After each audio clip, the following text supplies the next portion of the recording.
우리에게 주시는 말씀 사도행전 20장입니다. 사도행전 20장 우리 함께 가겠습니다. 사도행전 20장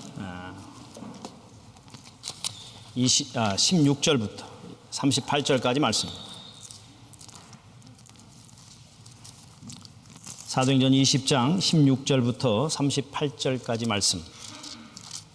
제 성경으로는 223페이지에 있습니다.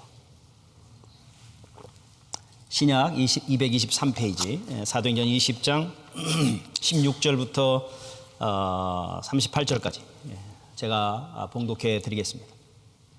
바울이 아시아에서 지체하지 않기 위하여 에베소를 지나 배 타고 가기로 작정하였으니 이는 될 수 있는 대로 오순절 안에 예루살렘에 이르려고 급히 가미러라.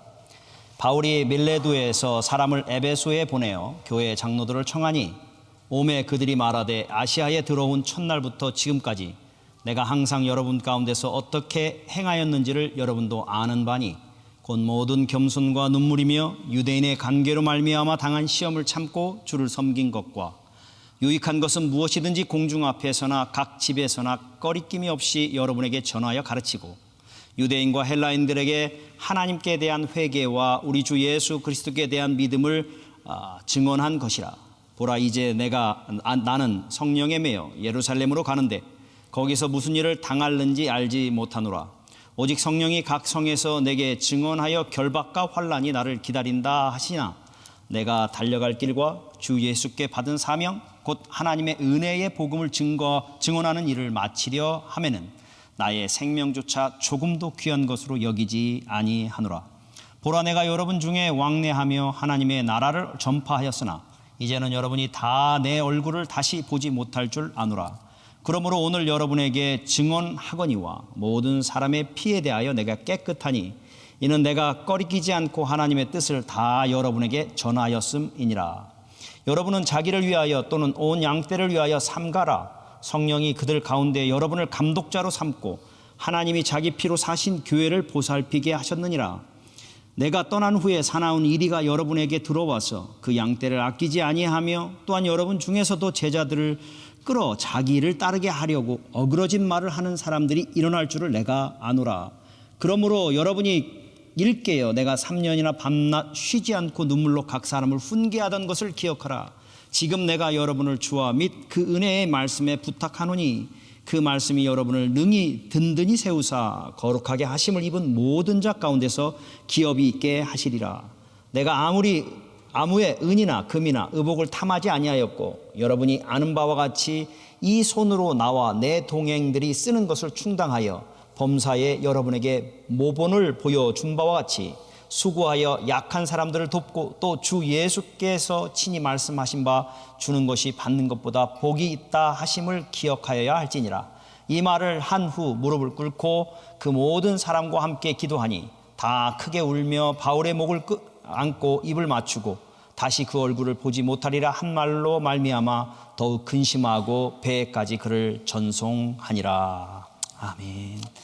바울이 드로아에서 유두고를 살리는 기적을 행했고 그러고 나서 오늘 우리가 16절에 읽었던 것처럼 급히 예루살렘으로 오순절 전에 들어가려고 힘씁니다. 그러다 보니까 드로아에서 사실은 에베소라고 하는 곳을 들렸다가 이 밀레도까지 와야 되는데 배를 타고 에베소를 경유하지 않고 피해서 밀레도까지 오게 되는 상황이 되어집니다. 왜 급히 그가 오순절 안에 예루살렘으로 들어가야 했는지는 이미 지난주에 우리가 살펴본 것처럼 구제헌금도 가지고 가고 또 예루살렘에 오순절에 많은 사람들이 모였기에 보고도 하고 또 그가 로마로 다시 복음을 전하기 위해서 가기 위해서는 이 모든 것들을 마치려 하기 때문에 오순절 안에 마치려 하기 때문에 그런 모습이 있었습니다. 그러나 그가 굳이 에베소를 들리지 않은 이유의 또 다른 이유는 에베소에서 소동이 일어났고 많은 어려움들이 있었기에 그가 에베소에 가게 되면 또 어떤 일이 일어날지 모르는 그 상황이 있기 때문에 결국 에베소를 들리고 싶었지만 에베소를 들리지 않고 피하여 밀레도라고 하는 곳에 옵니다. 그럼에도 불구하고 에베소 사람들 자기가 3년 동안 밤낮 쉬지 않고 수고하며 교회를 세웠고 하나님의 놀라운 역사를 일으켰던 그 에베소 교회를 향해서 여러분 만나고 이야기하고 싶은 것이 있기에 밀레도에서 에베소에 사람을 보내 에베소의 장로들, 리더들을 불러오는 그 일들을 하게 되어집니다. 왜 그가 그렇게 에베소 교회의 장로들을 꼭 보고 싶어 했는지는 우리가 22절부터 다시 한번 좀 보면요. 22절부터 보면 바울이 그렇게 얘기합니다. 성령이 각 성에서 자기에게 계속 말씀하시는 것이 이번에 예루살렘에 가면 너에게 기다리는 게 있는데 그게 뭐냐? 결박과 환난이다 라는 겁니다. 그런 어려움의 상황들이 있고 결국은 죽을지도 모른다고 하는 그런 위험함이 예루살렘 여행 가운데 있다라는 것을 알고 있단 말입니다. 그럼에도 불구하고 바울의 마음이 어떤 거예요? 우리가 잘 아는 24절 말씀 다시 한번 보죠. 24절. 내가 달려갈 길과 주 예수께 받은 사명 곧 하나님의 은혜의 복음을 증언하는 일을 마치려 하면은 나의 생명조차 조금도 귀한 것으로 여기지 아니하노라. 이게 바울의 마음이라는 거예요. 나를 위해서 환난과 결박이 기다리고 그래서 죽을지 모르지만 그리스도께 받은 사명을 위해서 내가 그곳에 가는 거 각오하겠다는 거예요. 그러기에 중요한 것은 내가 이 에베소 교회에 다시 올 수 있느냐? 다시 올 수 없다는 거예요. 그런 간절한 마음들이 있기에 에베소를 피해서 가지만 에베소 교회 장로들을 만나서 꼭 전하고 싶은 말이 있는 거예요. 그래서 에베소 장로들을 불러 모았고 그들과 함께 내가 너희들 다시 못 볼 텐데 내가 너에게 꼭 얘기해 주고 싶은 것이 있다라고 하면서 지금 오늘 우리가 읽었던 이 본문의 설교를 에베소 교회 장로들에게 하고 있는 겁니다. 이것은 바울의 유언이에요. 유언. 누구에 향한? 에베소 교회를 향한 바울의 유언이에요. 유언. 왜? 다시 못 볼 것을 그는 알아요.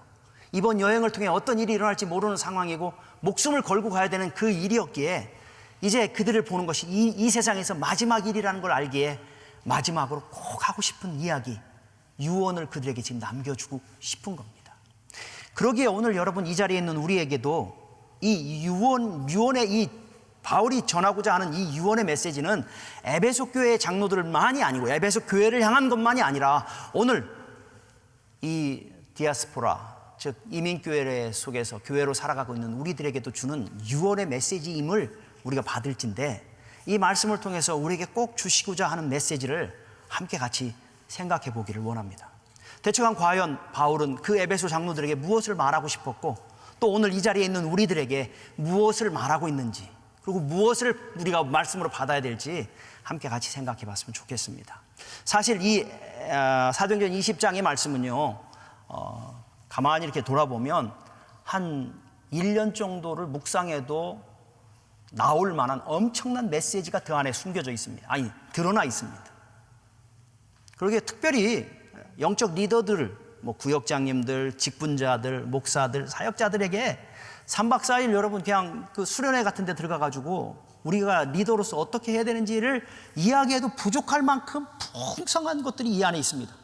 그러기에 여러분과 오늘 이것을 다 얘기하기는 너무 어렵고 바울이 이 설교를 통해서 주고자 하는 핵심이 무엇인지 이제 본질적으로 꼭 이야기하고 싶었던 것 그것이 무엇인지 그걸 한번 찾고 그거에 대해서 함께 같이 생각해 보려고 합니다. 저와 생명의 삶을 공부했던 분들은 알겠지만 성경 요약을 통해서 그 성경 단락에서의 핵심을 찾는 것이 있습니다. 자, 여러분과 함께 우리가 같이 에베소서 20장 16절부터 38절까지 읽었는데 거기에서 바울이 정말 꼭 전하고 싶었던 핵심 메시지가 무엇인지 몇 절이 그 핵심일까 한번 좀 생각해 보십시다. 한번 성경으로 돌아가 보세요. 여러분이 눈으로 훑어가면서 한 절만 뽑으라 한다면 여러분은 어떤 절을 뽑을 것인가? 여러분 머리가 죄송합니다. 좀 이렇게 생각이 빨리 돌아가시는 분들은 금방 찾을 거예요. 왜냐하면 오늘 제목이 뭐예요? 그렇죠. 금방 찾겠다 이렇게 이야기할 수 있어요. 여러분 여러 가지가 있어요. 그리고 정말 많은 메시지를 이야기할 수 있습니다. 그럼에도 불구하고 바울이 이 설교를 통해서 꼭 하고 싶었던 메시지 한 절을 뽑으라만 한다면 저는 28절을 뽑을 것 같습니다. 왜냐? 에베소서 장로들에게 너희가 누구냐라는 걸 확인시켜주고 싶은 겁니다. 바울이 너희는 누구라고 그럽니까? 한번 같이 가보죠. 28절 보니까 여러분 자기를 위하여 또는 온 양떼를 위하여 삼가하라. 성령이 그들 가운데 여러분을 뭐로 삼았어요? 너희들은 감독자다. 근데 감독자로 세운 자가 누구래요? 성령님이라는 겁니다. 바울은 31절에 보면 밤낮 쉬지 않고 3년 동안 너희를 가르쳤다. 그래서 내가 너희를 세웠다, 너희를 감독자로 세웠다고 얘기하지 않습니다. 내가 너희를 제자로 삼아서 너희를 내가 감독자로 세웠으니까 너희들 잘해라고 하지 않습니다. 그가 3년 동안 훈련시켜서 세웠지만 누가 세웠다고요? 성령이 너희를 감독자로 세워 놓았다고 지금 이야기합니다. 하나님께서 너희를 선택해서 그곳에 세워 놓으셨다라는 사실을 너희 잊지 말라는 겁니다. 뭐 하라고? 그 뒤에 보니까 28절 후반절 보세요. 하나님이 자기 피로 사신 교회를 보살피게 하셨느니라. 하나님의 교회를 보살피게 하기 위해서. 여러분, 여기서 오늘 우리가 같이 똑같이 좀 받아야 될 말씀은, 여러분, 목사만 하나님께서, 또 장로만 하나님께서, 안수 집사만, 권사만, 어떤 직분자들만 하나님께서 여러분 성령이 세우시는 것이 아니라는 거예요. 여기서 우리가 같이 적용해야 될 것 중에 하나는 뭐냐면, 우리 모두가 우리에게 주신 이 직분의 모든 것들이 누가 세워주신 거라고요? 성령님께서 우리에게 세워주신 거예요. 목사를 통해서, 바울을 통해서 그들을 세웠지만 세우신 이가 누구라고요? 하나님, 성령님이라고 지금 이야기하는 겁니다. 그러게 우리가 무엇을 하기 전에 누가 우리를 세웠는지를 이해하는 것이 굉장히 중요합니다. 하나님께서 우리를 하나님이 보실 때에 충성된 자로 여겨서 세워주셨다는 사실을 우리가 안다면, 우리는 여러분, 내가 하고 싶으면 하고 안 하고 싶으면 안 하는 그런 수준이 되어서는 안 된다는 겁니다. 오히려 우리가 가지고 있는 직분, 교사 직분, 성가대의 직분, 여러분 심지어는 부엌에서 일하는 그 직분의 그 자리, 그 섬김의 그 자리는 누가 세우신 거라고요? 성령님이 세워주셨다. 뭘 하도록? 교회를 보살피라고 주신 거라는 겁니다. 그러기에 여러분, 이 직분에 대해서 여러분이 정말 감격스러워야 되는 것은 하나님이 여러분을 세우신 겁니다. 대통령이 여러분을 선택해서 여러분 국무장관을 세우든지 아니면 뭐 국방부 장관을 세우든지 세웠다면 여러분 얼마나 영광스러운 자리라고 생각하겠습니까? 하물며 그럴진데 전 우주를 창조하신 하나님이 여러분을 오늘 새빛교회의 그곳에 여러분을 세워주신다면, 여러분 이것은 정말 감격스러운 자리라는 사실을 우리는 깨달아야 된다는 거예요. 큰 맘 먹고 내가 해줘요? 이럴 수 없는 거라는 거예요. 하나님이 나를 그 자리에 세워주셨다는 사실에 대한 인정, 깨달음이 우리 안에 먼저 있을 때, 여러분 우리 이 직분에 대해서 쉽게 생각할 수 없다는 거예요. 자기의 영광을 위해서 세운 것이 아니라 뭘 위해서 세웠다고요? 하나님의 교회를 보살피라고 세워주셨다. 하나님의 교회를 돌보라고 우리를 세워주셨다. 여러분이 오늘 이 자리에 와서 하나님께서 우리에게 주시는 이 귀한 직분들, 그 직분의 역할이 무엇이든 여러분 그것이 크냐 적으냐 아무 상관없어요. 그러나 중요한 건 그 직분의 자리는 성령님께서 여러분을 세워주셨고 교회를 돌보라고, 보살피라고 세워주셨다는 사실을 우리 인식해야 된다는 거예요. 그러나 제가 오늘 초점을 두고 싶은 것은, 바울이요 교회를 지칭하는 말이 있어요. 뭐라고요? 피로 사신 교회. 하나님이 자기 피로 사신 교회. 교회에 대한 정의가 바울에게 있어요. 이거는 다른 성경에서 나오지 않는, 바울이 오늘 여기서만 이야기하는 자기 피로 사신 교회라는 겁니다. 여러분, 바울에게 있어서 교회는 자기가, 에베소는 특별히 놀라운 능력이 있어서 은 5만여 되는 책들을 태우고 회개하는 놀라운 역사가 있었던 거대한 교회이기 때문에, 그리고 자기가 3년 동안 밤낮 쉬지 않고 애써서 수고해서 만들어 놓은 교회이기 때문에 애착을 갖는 게 아니고요. 조그만 교회든 큰 교회든 상관없이 이 교회는 누가 사신 교회? 하나님께서 자기 피로 사신 교회이기 때문에 이 교회를 돌보라고 우리를 세워주셨다는 사실을 잊지 말라고 지금 이야기하고 싶은 겁니다. 여러분, 그러기에 이 본문의 말씀을 깊이 묵상하면서 피로 사신 교회라고 했을 때, 여러분 우리가 이 자리에 오는 거 그냥 올 수 있는 것처럼 생각이 들고 내가 큰맘 먹고 와서 와줄 수 있는 것 같지만 아니라는 거예요. 여러분 이 자리에 오고 이 교회의 문턱을 받고 들어올 땐 어떠한 것이 있었냐면, 여러분이 이 자리에 들어오도록 하기 위한 엄청난 대가가 지불되어졌다는 거예요. 여러분이 한 사람이 이 자리에 와서 예배할 수 있는 이 자리에 오게 하기 위해서 여러분 엄청난 핏값이 지불되지 않고서는 이 자리가 있을 수 없다는 거예요. 그것도 싸구려 핏값이 아닌 뭐예요?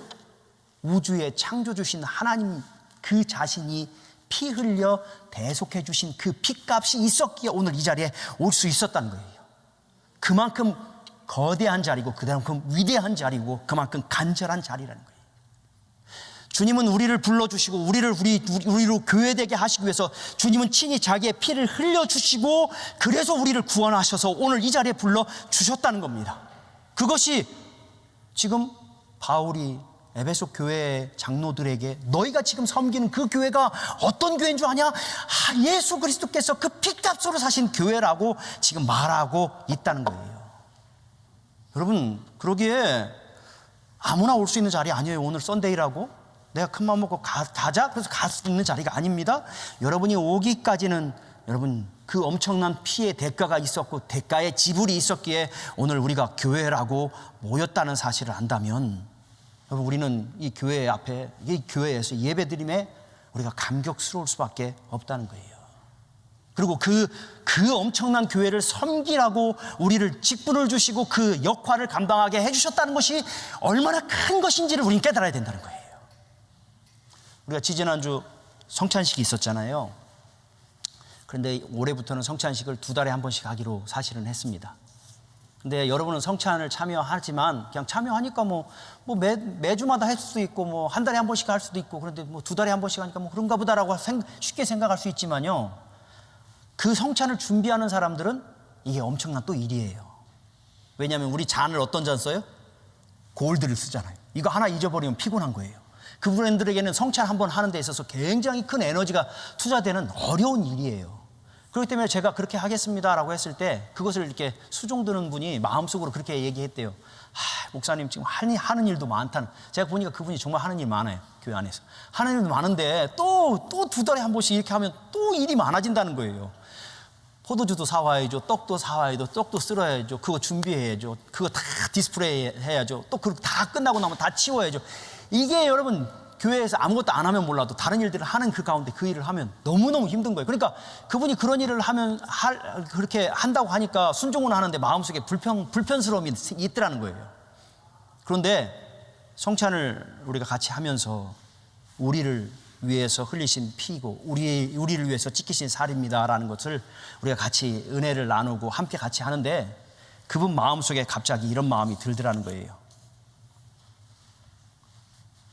예수님께서 이렇게 살 찢기시고 나같이 아무 쓸모없는 존재를 살 찢기시고 피 흘려주셔서 교회로 불러주셨고 또 이 엄청난 영광의 일을 수종드는 일에 나를 써주시겠다고 하는 것, 이것이 여러분 깨달아지기 시작하더라고요. 그냥 해야 되는 일이 아니라 이 엄청난 일을 내가 수종들게 하시고 이 엄청난 대가를 지불하셔서 나를 하나님의 자녀 삼아주셨다는 것이 너무너무 감사하더라고요. 그래서 눈물이 핑 돌았다고 지금 이야기를 하더라고요. 여러분 동일한 자리일 수 있지만 우리가 그리스도가 사신 그의 피로 사신 교회라는 사실, 그리고 그 피로 사신 교회를 섬기도록 우리를 불러주셨다는 사실을 알게 될 때 동일한 일이지만 불평과 불만을 할 수 있고 감사와 감격으로 그 일을 감당할 수 있느냐가 결정되어 줄 수 있더라는 거예요. 여러분 그 일만 그렇습니까? 성가대도 그렇잖아요. 큰맘 먹고 해줘요. 그렇지 않단 말입니다. 나같이 아무 쓸모짝이 없는 자를 그리스도의 피로 사서 교회되게 하시고 또 이 엄청난 영광의 자리에서 그 하나님을 찬양할 수 있다는 것을 깨달아지면 여러분 숫자가 몇 명이냐 상관없이 그 자리에서 우리의 입술이 찬양이 아닌 우리의 심령의 찬양이 될 수밖에 없게 되고 찬양을 부르는 그 자체가 은혜가 될 수밖에 없다는 거예요. 아멘? 여러분 주보 접는 거 누가 아무도 안 하니까 내가 하지 뭐. 매달마다 생일 케이크 하는데 아무도 없다네. 내가라도 해야지. 여러분 이럴 수 있는 것이 아니란 말이에요. 몸된 피로 사신 교회를 섬기는 이 엄청난 영광의 자리에 우리가 있다라는 사실을 안다면 책임감 없이 의무감으로 어쩔 수 없이 짜증내며 불평하며 할 수 있는 일이 아니라는 거예요. 교회에 오는 것 자체가 은혜이고 교회 안에서 그 일을 섬길 수 있는 것이 바로 은혜인 것을 우리는 알게 되어질 때 여러분 감격에 찬 모습으로 우린 주님 앞에 나올 수 있고 감격에 찬 모습으로 다른 사람은 아무리 아무것도 안 하는 것 같고 왜 나만 해라고 생각할 수 있는 그 일이지만 찬양하며 그 일을 감당할 수 있다는 거예요. 부엌에서 다른 사람들은 다 밖에서 놀고 있는데 부엌에서 그 일을 할 때 여러분 기억하십시오. 이게 누구를 섬기는 것, 피값으로 사신 교회를 섬기는 이 일이고, 그 일을 할 수 있도록 내게 힘도 주시고 기회도 주셨다는 것에 대한 감사가 있으면 우리는 여러분 찬양하며 그 일을 감당할 수 있다는 거예요. 그러기에 여러분에게 좀 부탁합니다. 여러분 안 하고 싶으면 정말 좀 하지 마세요. 왜냐하면 이거 억지로 할 수 있는 일이 아니에요. 그러나 이왕 하려면 정말 제대로 하십시오. 그 의미를 알고 무엇을 위해서 하고 있는지를 정말 이해하고, 다른 사람이 어떻게 평가하든 상관없이 기쁨으로 주님 앞에 여러분이 섬겨 나아갈 때 그것이 여러분에게 유익이 됩니다. 그것이 여러분에게 기쁨이 됩니다. 그것이 여러분에게 감격이 됩니다. 그러라고 주님께서 오늘 우리를 감독자로 세우시고, 오늘 우리를 그리스도의 피로 사신 교회를 보살피라고 우리를 불러주셨다는 겁니다. 아멘. 가끔 가다 보면, 우리 모든 성도님들 대부분이 다 아니지만 이렇게 가끔 가다 보면 이렇게 목사로서 이렇게 섬기는 모습을 보면 좀 인상이 쓰여질 때가 있어요. 꼭 저렇게 굳이 왜 하려고 그러나? 좀 하려면 이왕 하려는 건데 제대로 좀 하지. 예배를 꼭 드려도 그래요. 꼭 늦는 사람은 꼭 늦어요. 이왕 오는 건데 예배에 굳이 그렇게 늦으면서 눈치 보고 불편한 모습으로 오는 필요가 뭐 있냐는 거예요. 주님 앞에 나와 예배하는 이 특권과 축복을 우리에게 주셨다면 여러분 좀 일찍 와서 주님 앞에 예배하고 또 섬기다가도 오고 올 수 있는 거잖아요. 사역자가 이렇게 보는데 그렇지 않은데, 우리 하나님께서 그런 피값으로 사신 교회를 섬기도록 불러주셨는데 그런 모습을 볼 때 우리 하나님 어떨까 생각하면 안타까울 때가 한두 번이 아니라는 거예요.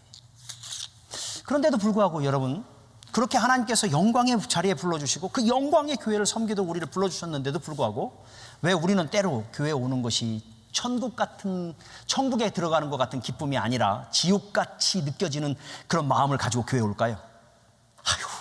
또 가야 돼. 오늘 안 가고 싶은데.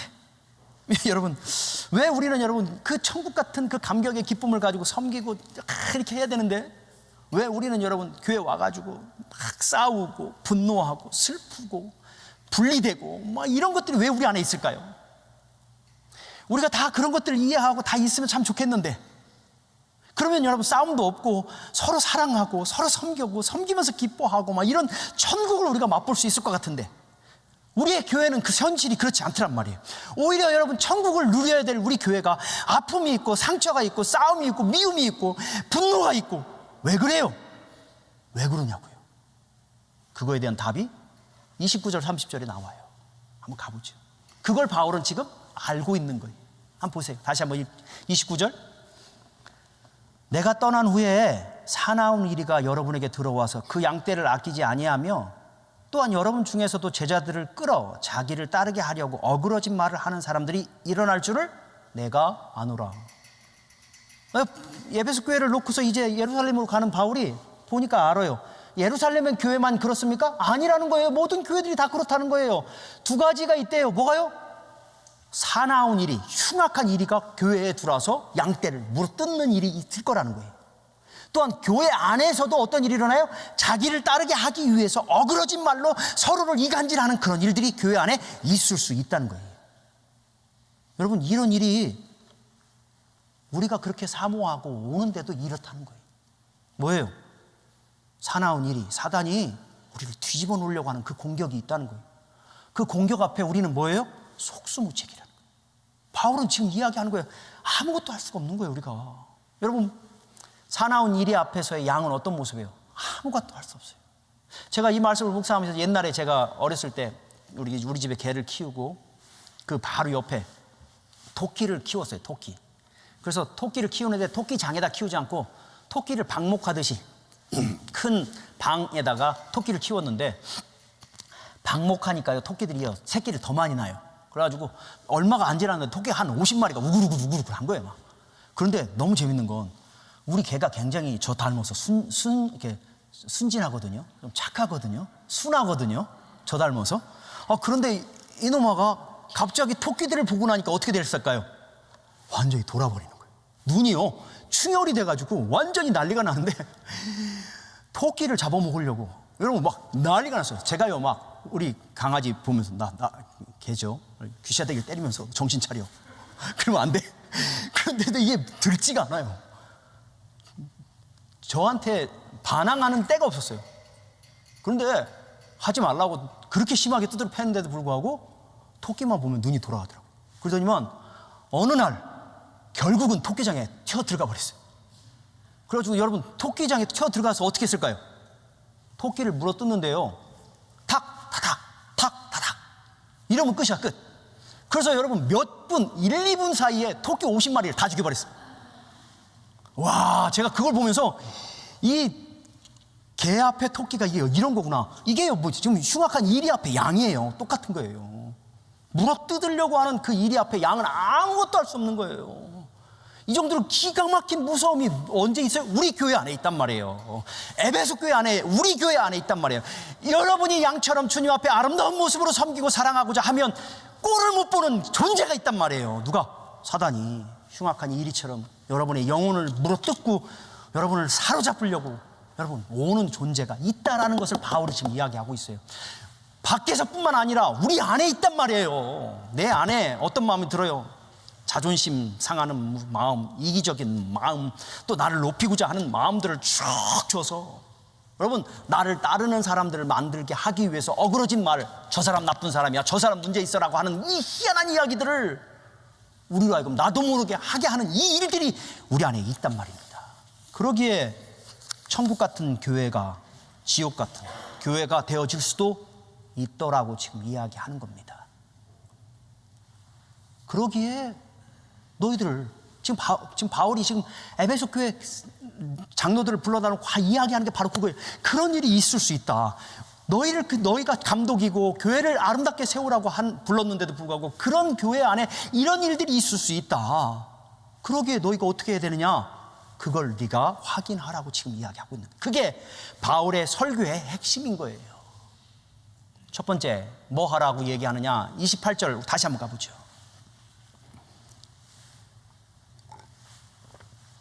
그런 기가 막힌 상황 속에서 우리가 어떻게 해야 되느냐? 28절 여러분은 자기를 위하여 또는 온 양떼를 위하여 어떻게 하래요? 삼가라. 삼가하래요. 삼가라는 말이 뭐냐면 자신을 돌아봐라 라는 거예요. 집중해라, 그거에 집중해라 라는 거예요. 우리가 여러분 그런 일들을 당하지 않고 우리가 그 사역을 제대로 감당하기 위해서 가장 먼저 해야 되는 건 삼가하라, 돌아보라, 그 일에 집중해라. 근데 누구를 집중하래요? 먼저 다른 사람이 어떤가 집중하는 게 아니라 나 자신을 위하여 집중하라. 나 자신을 먼저 돌아보라고 지금 이야기하는 거예요. 여러분 여기서 삼가하라는 말을 다른 말로 이야기하면 어린 아이들 아장아장 걸어가는 베이비들 여러분 키우시는 부모님들 있죠. 그 부모님들은 아이를 이렇게 뛰어놀게 하고 나서 다른 사람들하고 이야기하면서 모든 신경은 어디 가 있어요? 아이한테 가 있어요. 아이가 넘어지나 안 넘어지나, 아이가 뭘 주워 먹지 말아야 될 거 주워 먹나 안 주워 먹나, 이런 것들을 막 집중하는, 이게 여러분 돌아보라, 삼가라는 거예요. 지금 여러분 주님 앞에 나와서 우리가 뭘 해야 되냐면 여러분 자신을 돌아봐야 돼요. 여러분이 내가 지금 어디에 자 있는데 어떤 상황에 있는지를 내 자신이 돌아보라는 거예요. 그러지 않으면 어느 순간 여러분 사나운 일이 앞에 물어뜯기게 되고 어그러진 말에 넘어갈 수 있다는 말입니다. 그러기에 내 자신이 하나님 앞에 잘 서 있는지 올바로 서 있는지를 삼가하라, 돌아봐라. 그래야지 그 다음 뭐예요? 내 자신을 위하여 돌아보고 그러고 나면 다른 사람 양떼를 돌아볼 수 있다는 말이에요. 그러기에 여러분 늘 주님 앞에 나오면서 저 사람 오늘 뭐 했어? 오늘 머리가 어땠어? 이거 초점 두기보다는 먼저 내 자신이 하나님 앞에 올바로 서 있는지를 확인합니다. 자꾸만 서야 돼요. 내가 주님 앞에 올바로 서야 돼요. 내가 오늘도 주님 앞에 예배하는 마음이 올바른가? 내가 저 사람을 향해 마음을 가지고 있는 게 올바른가? 내가 복음의 기쁨을 가지고 있는가? 내 자신을 먼저 삼가 돌아보고 그럴 때 비로소 내 옆에 있는 힘들어하는 사람, 어그러진 사람들을 돌아보고 야 그러지 말자, 우리 같이 가자, 세워갈 수 있는 자리에 있을 수 있다는 거예요. 그러게 여러분 주님 앞에 나오면서 우리가 뭐 해야 돼요? 예수 그리스도의 보혈의 피를 지나 내가 하나님 앞에 어떤 사람인지 어떤 존재로 서 있는지를 우리가 확인해야 돼요. 그런 일들이 되지 않으면 나는 보이지 않고 누구만 보여요? 옆에 있는 사람들만 보이게 되고 결국 그것이 어그러진 자리에 서게 되는 그런 모습이 있게 되는 거예요. 한번 보세요. 여러분이 다른 사람들을 손가락질하는 그런 일들이 가끔 있는데 그러는 여러분은 어떻습니까? 지금 그걸 내가 자신이 먼저 돌아봐야죠. 그러지 않으면 우리는 지적하는 자리에만 있게 돼요. 어느 순간 흉악한 일에 쓰임받을 수 있는 그런 존재의 자리에 있게 돼요. 그러다 보면 여러분 마음도 상하고 그렇게 말하는 사람도 상하고 다 상하는 그런 모습들이 있게 된단 말이에요. 그래서 삼가라, 돌아봐라. 네가 어디에 있는지 돌아보고 네가 너에게 주신 직분이 어떤 것인지를 찾아 그 자리에 서라고 바울이 이야기하고 있어요. 두 번째입니다. 두 번째, 우리 35절 가보십시오. 35절 보니까 범사에 여러분에게 모범을 보여준 것 같이 31절 죄송합니다. 31절에 그러므로 여러분 일깨요. 내가 3년이나 밤낮 쉬지 않고 눈물로 각 사람을 훈계하던 것을 어떻게 하래요? 기억하라. 기억하라는 말이 성경에 몇 번 나와요. 35절 하반절에도 기억하여야 할지니라. 기억하라, 기억하라, 기억하래요. 여러분이 우리가 그런 기가 막힌 싸움 속에서 승리하기 위해서는 기억하라고 얘기해요. 뭘 기억하느냐? 바울이요, 그의 설교를 계속 이야기하면서 첫 번째 18절에도 18절 하반절 마지막 보세요. 여러분도 아는 바니, 계속 반복해서 이야기하는 이야기가 You know already. 당신 알지? 너 알지? 너 알지? 라고 하는 이야기를 계속해서 반복합니다. 내가 돈 안 받고 내가 내 스스로 자비를 사용했던 거 너 알지? 너 알지? 라는 거예요. 계속해서 이야기합니다. 여러분, 바울이 왜 그런 이야기를 할까요? 19절 보세요. 곧 모든 겸손과 눈물이며 유대인의 관계로 말미암아 당한 시험을 참고 주를 섬긴 거 너 알지? 20절 유익한 것은 무엇이든지 공중 앞에서나 각 집에서나 꺼리낌 없이 여러분에게 전한 거 너 알지? 21절 유대인과 헬라인들에게 하나님께 대한 회개와 우리 주 예수 그리스도에 대한 믿음을 증언한 것 너 알지? 라는 거예요.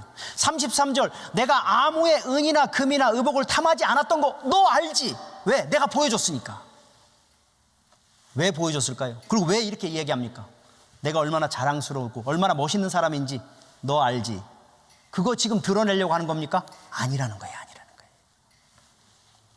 바울이 이렇게 이야기하고 이렇게 쓰는 이거, 그래서 너 봤지? 너 알지? 라는 말은 뭐예요?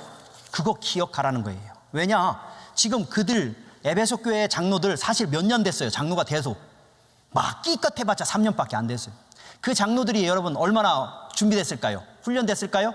아직 베이비 장로들일 수 있어요. 아직 잘 몰라요. 교회가 뭔지, 교회를 어떻게 섬겨야 될지 모르는 상황에 있어요. 그런 상황에서 이리가 들어오고 안에서 어그러지는 일들이 있을 때 여러분 이 문제를 어떻게 해야 될까? 이런 상황에서 어떻게 하면 될까? 라고 고민하는 그런 상황에 있을 때 누굴 기억하라고요? 기억해라. 너 알지? 내가 어떻게 했는지 기억하라는 거예요. 바울이 왜 그들에게 그렇게 3년 동안 밤낮 쉬지 않고 수고하며 가르쳤고 그 기가 막힌 겸손과 눈물로 복음, 정말 꼭 전해야 될 건 꺼리낌 없이 복음을 전하고 이런 일들을 왜 너에게 보내준 줄 아냐? 너희들이 그런 상황 속에 있을 때 그것을 기억하고 아하, 바울도 그랬지. 우리가 겸손해야 되는구나. 우리가 눈물로 가야 되는구나. 다른 사람들 주머니 착복하려고 이 일들을 하면 안 되는구나 라는 것들을 기억하라는 거예요. 기억하라. 그랬을 때 그런 일들이 오면 아하, 바울이 그렇게 했으니까 우리도 그렇게 해야 되겠구나. 그런 것들을 기억하여 서라고 지금 이야기하고 있더라는 겁니다. 바울은 그걸 보여줬어요. 그걸 나타내줬어요. 그러기에 그것들을 기억하라는 겁니다. 이 본문의 말씀을 묵상하면서 제가 조금 우리 교회에 욕심을 좀 갖고 싶었어요. 여러분, 우리 교회가 10년이 넘었고 또 세월이 갑니다. 그런데 우리는 무엇을 남길 건가? 우리는 부끄러운 역사를 남기지 않았으면 좋겠어요. 우리가 이런 상황에서 어떻게 해야 되지? 그 권사님이 그때 그렇게 했지 라고 하는 걸 기억하여 우리에게 보여준 그 아름다운 본을 보고 그 일을 따라가는, 바울이 35절 내가 범사에 너에게 모본을 보였으니까 그 본을 따라서 살아가라고, 그걸 기억하라고 한 것처럼 우리 교회 안에도 정말 기억해야 되는데 나쁜 기억이 아닌 그 권사님 그렇게 섬겼지, 그 장로님 그렇게 섬겼지, 그 목사가 그렇게 섬겼지, 그 집사님이 그렇게 섬겼지. 우리 구역장님, 내가 구역장인데 이제 앞으로 구역장 해야 되는데 내가 어떻게 해야 되지? 기억하라. 어떤 걸? 이전에 내 구역장님이 어떻게 했는지를 기억하라. 그분이 그때 그렇게 왜 했는지 이제 이해되는구나. 내가 그렇게 가야 되겠다고 하는 그런 아름다운 역사를 남길 수 있는 그런 교회가 됐으면 좋겠어요. 아멘. 여러분, 그걸 기억할 수 있는 교회. 그런 것들을 기억해서 그것들을 계승할 수 있는 그런 교회, 우리 교회가 되기를 소원하고, 또 여러분이 그런 자리에 설 수 있기를 주님의 이름으로 축복합니다. 근데 여러분, 우리는 무엇을 기억해요? 13년, 14년 이렇게 세월이 지나가면서 우리는 우리 교회를 향해 무엇을 기억해요? 여러분, 교회를 떠나서 우리 가정에서, 여러분의 자녀들이 고등학교 졸업하고 나서 여러분 대학교 가면서 믿음을 잃어버려요. 저희 집도 그래요. 그런 것들을 보면서 여러분 어때요? 그들이 무엇을 기억하고 있을까요? 아하, 우리 부모 정말로 그 어려운 상황에서 믿음을 지켰지라고 하는 걸 기억할까요? 아니면 위선자, 여러분 그런 모습입니다. 교회에서는 집사라고 하고 교회에서는 장로라고 하면서 집에 와서는 순 깡패, 폭군, 이런 것으로 여러분 우리 자녀들이 기억하고 있다면 우리 자녀들의 미래는 없는 거예요. 아름다운 것을 기억할 수 있게, 그래서 그것을 기억하게 하기 위해서 바울은 뭐 했어요? 3년 동안 밤낮 쉬지 않고 말씀을 전하고 그의 삶을 통해 그들에게 본이 되는 삶을 살았던 것처럼, 오늘 우리가 우리의 자녀들과 우리의 내 다음 세대를 위해서라면 우리가 먼저 그런 본의 모습들, 예배하는 모습들, 하나님 사랑하는 모습들, 하나님 때문에 희생하는 모습들, 하나님을 섬기는 그 모습들, 우리가 그 아이들이 기억할 수 있도록 본을 보이는 삶의 모습이 우리 안에 있어야 된다는 거예요. 그러지 않고는 우리의 내일은 없어요. 우리 아이들이 우리의 품 안에 있을 때만 그리스도인인 척 교회 다녀주는 것 뿐이지, 정말 우리의 모습을 통해 우리를 부르신 그 그리스도의 그 아름다운 모습, 그들은 받을 수가 없어요. 우리가 포기하지 않는 것이 무엇입니까? 바울도 그들에게 있어서 꺼리낌 없이 포기하지 않고 붙잡았던 게 있어요. 근데 여러분은 뭘 포기하지 않습니까? 믿음 때문에 여러분이 무엇을 포기하고 있습니까? 믿음 때문에 무엇을 포기하지 않고 끝까지 붙잡는 게 여러분에게 뭐가 있습니까? 세상과는 모든 것들을 다 타협하며 살아가고 있다면 우리 아이들의 기억 속에는, 우리 다음 세대가 기억하는 것은, 아하, 이중적인 삶을 살아가는 게 그리스도인이구나라는 걸 배울 수밖에 없지 않냐는 거예요. 우리의 조국인 한국 교회가 지금 어떻습니까? 지금 그러고 있잖아요. 이 디아스포라로 이곳에 우리 하나님께서 불러주셨는데, 이곳에서라도 여러분 우리가 그런 것들을 기억할 수 있게 만드는 그런 아름다운 교회로, 그래서 우리가 본을 보였다라고 감히 이야기할 수 있을 만큼 하나님 앞에서 우리가 포기하지 않고 우리가 우리 하나님 앞에서 여러분 붙잡아야 될 그 믿음의 그 아름다운 일들 우리가 만들어 가야 되지 않겠냐는 거예요. 엄마 아빠가 문제가 생기니까 뭐해? 아하, 잔머리 굴려서 문제 해결하려는 거 아니라 문제가 생기니까 하나님 앞에 엎드리는구나. 엄마 아빠 어디 갔다 왔어? 기도하러 갔다 왔어. 하나님께서 이 문제 해결하실 거예요. 그랬을 때 아이들이 그 모습을 보면서 아하, 문제가 생기면 기도하는구나, 하나님 기도하니까 응답하는구나, 이것을 기억하고 그들도 그들의 삶 속에서 그 하나님을 만날 수 있도록 우리가 해줘야 되지 않겠냐는 거예요. 그거 지금 바울이 이야기하는 거예요. 내가 너희들한테 이렇게 했잖아. 기억해라. 그래야 너희들이 믿음의 승리가 있게 된다. 감히 기억하라고 말할 수 있는 믿음의 아름다운 교회로, 믿음의 아름다운 성도들로 설 수 있기를 주님의 이름으로 축복합니다. 마지막 한 가지, 여러분 사실 이거 쉬워요, 어려워요? 쉽지 않죠. 우리가 금방 얘기한 것처럼 기억하는 거 여러분 쉬워요, 어려워요? 예, 여러분 우리 자신들을 돌아봐도 돌아보는 것으로 어떻게 해요? 잘 안 되는 것들이 너무 많아요. 그래서 바울이 그거 다 알아요. 우리가 애쓴다고 될 수 있는 것이 아니기 때문에. 그러나 우리가 최선을 다해야 되는 모습은 있지만, 그래서 바울은 뭘 이야기하고 있냐면 한 가지, 32절 이 모든 싸움을 이길 수 있는 길이 있음을 바울이 이야기하고 있습니다. 32절 우리 같이 읽겠습니다. 시작.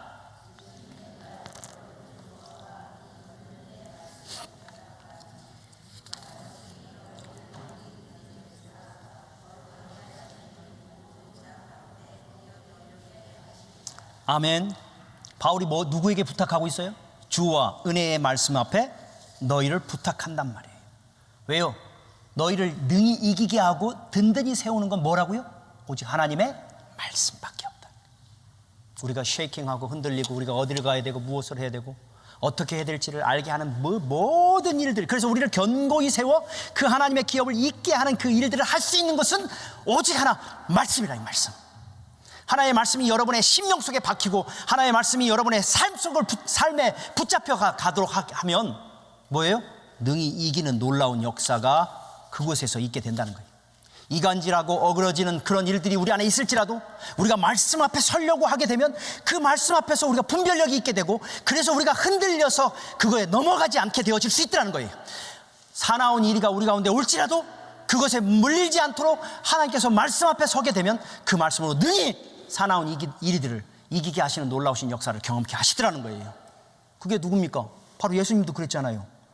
여러분, 40일 금식하고 나서 누가 와요? 사단이 와서 예수님을 공격할 때 뭘로 이겼어요? 말씀으로 이기잖아요. 그러기에 말씀에 든든히 서는 일이 무엇보다도 중요한 거예요. 말씀이 내 안에 적셔져서 내 삶 속에 깊이 박힐 수 있도록 붙잡는 게 너무 중요한 거예요. 그러지 않고는 우리가 아름답게 세웠던 에베소 교회 한순간 무너질 수밖에 없어요. 어그러진 자들이 와서 자기들을 높이겠다고 뒤집어 놓으면 여러분 다 파벌이 생기고 다 미움과 싸움으로 그 능력을 상실해 버릴 수밖에 없다는 거예요. 그렇게 너희들이 말씀에 붙잡혀야 된다는 거예요. 말씀 앞에 서면 그 말씀이 너희를 든든히 세워 그 기업을 있게 하시는 놀라우신 역사가 있게 하신다는 거예요.